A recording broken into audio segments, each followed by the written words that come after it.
my phone. No, so there's some Bermuda grass in here. The ducks are going to love that whenever they get in here. Some of that I'll just go ahead and pull now. Pull the grass out. Ooh, is that Johnson? No. I'm helping. Dang that Johnson grass. Damn it, Johnson. Dang that Johnson. Got a neighbor named Johnson. I'm not entirely certain that they're not related. Really? I'm recording. Oh. Sorry, Larry. Shit about your neighbor. He doesn't watch YouTube. That's so horrible. I was like, hey, what are you doing? I'm supposed to be helping. I'm like, oh, just going outside. The sun's behind the tree, so there's some shade. Well, there is some grass here, but we're also cutting up clover and alfalfa. It's always grass. That's growing up in amongst the grass. Well, the grass is growing up in amongst the clover and alfalfa. Yeah, it's the other way around. Yeah, this big sticky thing here is that's a lamb's quarter. Lamb's quarter I cut back. Lamb's quarter, of course. Chenopodium alba is good at. Corn's getting me. Ah. It's good at accumulating phosphorus. Damn it, corn. Mining phosphorus from the subsoil. So that's the source of the phosphorus. The natural way to mine phosphorus. There you go. So phosphorus, we get nitrogen from the alfalfa and from the clover. We also get a little bit of growth hormone from the alfalfa. So we cut this back. We don't have. I mean, I do have some alfalfa pellets. I tried to feed them to the ducks. The ducks didn't like them, so I have some alfalfa pellets. But you see, I don't need alfalfa pellets. I think you threw them around the lawn. Yeah. Because football was eating them. I don't need alfalfa pellets to act as a fertilizer because I have my own supply. He's grass too. Readily and handily growing right next to the things that I'm trying to fertilize. So I cut it back periodically, and I get a little biomass from the grass. That, of course, decomposes down. Didn't you make a video about alfalfa? This little, I think this is actually a Canna Australia. Right. Look at the underside of the leaf, and it has that's almost completely red there on the underside. I think this one is a Canna Australia, not a Canna Indica. Don't worry, I can't keep track of them either. They look so much alike. I know right? he does.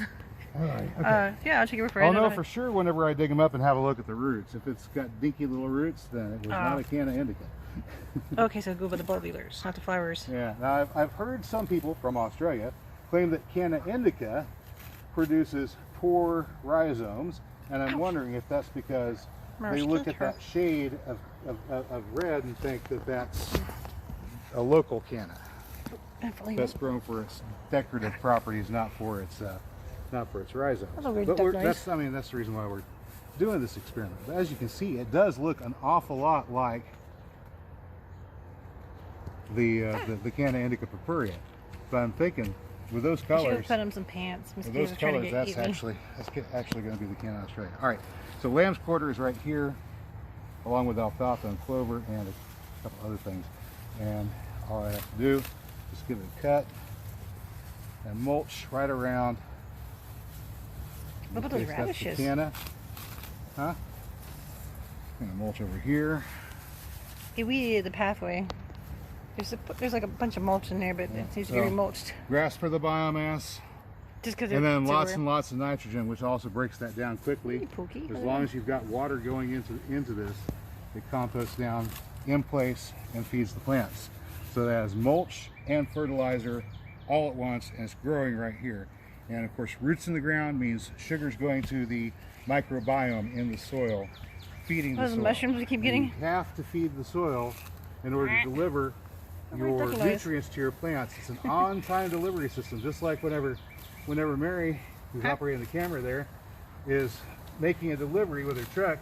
The thing that she's delivering is going to wind up going out to the customers sometimes just like that very next day or that day.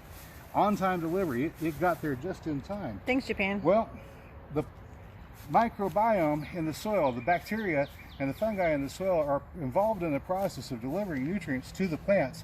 In exchange for carbon, sugars produced by the plants. So they are paying with carbon. That's their currency. Really? That's the currency of life right there. Carbon cycle. They're paying with carbon in exchange for those nutrients being delivered to them by that microbiome. So it's an on-time delivery system. When the plant needs it, it pays the carbon. It gets the nutrients from the microbiome in exchange, from the bacteria and from the fungi in the soil.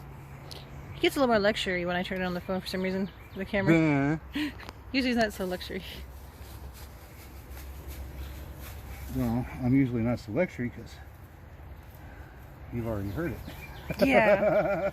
It's like, third grade science. You've already heard it. I don't know if everybody's gotten the same third grade science we got as kids. Oh man, I'm telling you what, it's Carbon cycle, do they even teach anymore? They don't teach it. No, they don't teach the carbon cycle. Like the water cycle, the carbon cycle. I don't know if they teach the water. They definitely don't teach the carbon cycle. I've been asking Generation Z, and they say no, they have not been taught the carbon cycle, or at least we're not at the third grade level being taught the carbon cycle. Shit, so dog.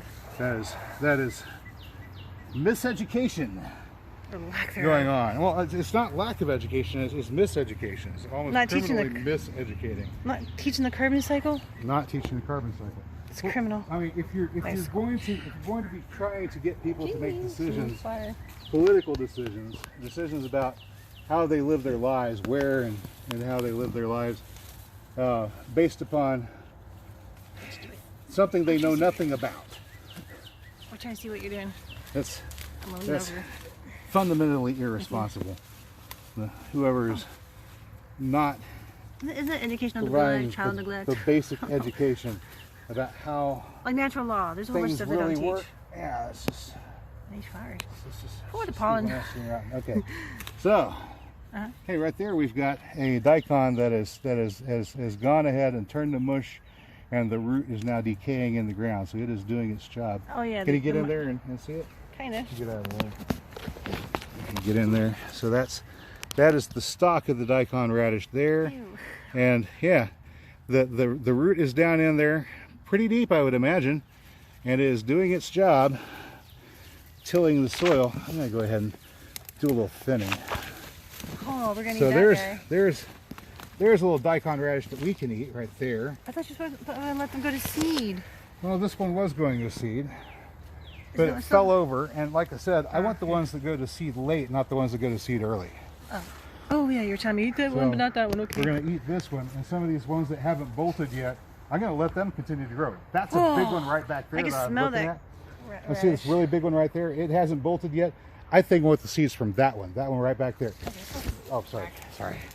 This guy right here. You see him? Yeah. Look at that. Oh, he's magnificent. Standing straight up. He's probably going straight down. Got a good solid taproot. Hasn't started to bolt yet. I want seed from that Just one. let them all go to seed, and I want then seed from we'll that grow back. They'll grow back next year. We'll have to plant them. Also, especially if he makes pink flowers, I want him for sure. They're white flowers. These ones have white flowers. All right, so I'm not gonna eat this part of the radish. Look, actually, see how it's already starting to come apart there, right? I'm not gonna eat that part. Feed it to the ducks. Yeah, well, I don't know if the ducks are gonna eat it. There's the radish part that we eat, right there. There you go. Enjoy.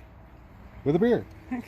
But the rest of this, yeah. So I got a compost pile or ducks? is Compost. It's compost. We're going to compost it right here. Now, There's a nice little sickle he's I've got a got there. squash plant right here that I'm going to feed these greens to. So I'm just going to chop it up and lay it down right here You around cannibal the squash squash, you. plant. That is a summer squash. Mary likes summer squash, so I planted And you're some trying summer out squash. your. I'm trying out a formula, our anti-moth formula on it, and I learned that you have to be careful Because it's very chemically. applying it because it can burn Strong. the tender stems Yeah, it's very strong. of your squash. Now I'm just going to pull this long grass out because I don't need this long grass in here at all. Really, these daikons provide plenty of biomass. You weren't kidding. I don't need. No idea how much. I don't need the long grass. Thank you, appreciate it. I don't need you for ground cover, and I don't need you for biomass. So Yeah, it isn't like we're you're just going to pull you out. And prairie anymore. this is a wild solanaceae here. I don't know if it's going to make it's probably going to make the more edible version of nightshade berries, but let's go ahead and pull it out anyway. Yeah, just be on the safe side. Just don't eat that. That's a form of nightshade. I think that was the smooth berried nightshade. They're presumably edible, although I have never eaten them. Peanut. I thought I found a clover. I'm like, oh, clover. No, that was peanut. Yeah, Okay. it's peanut, and it's hidden back behind this buckwheat here. As long as we're back here, let's go Really, ahead. people? And Barkers. as you can see, I have already cut here before. Grass Well, don't care. See the lamb square that I cut off there? Oh, yeah. All right, so we're going to use this grass and we're going to mulch around that Okay. peanut. Down the peanut. I'm supposed to be hoping. Don't look like I'm hoping. Not really. Okay. Now I want to keep the buckwheat here. Yes. Cause. Huh? Do you like buckwheat? 'Cause Soba it's noodles? buckwheat. Soba noodles. Oh, it's trying to sprawl over, isn't it? I think what we're going to do. Okay. Might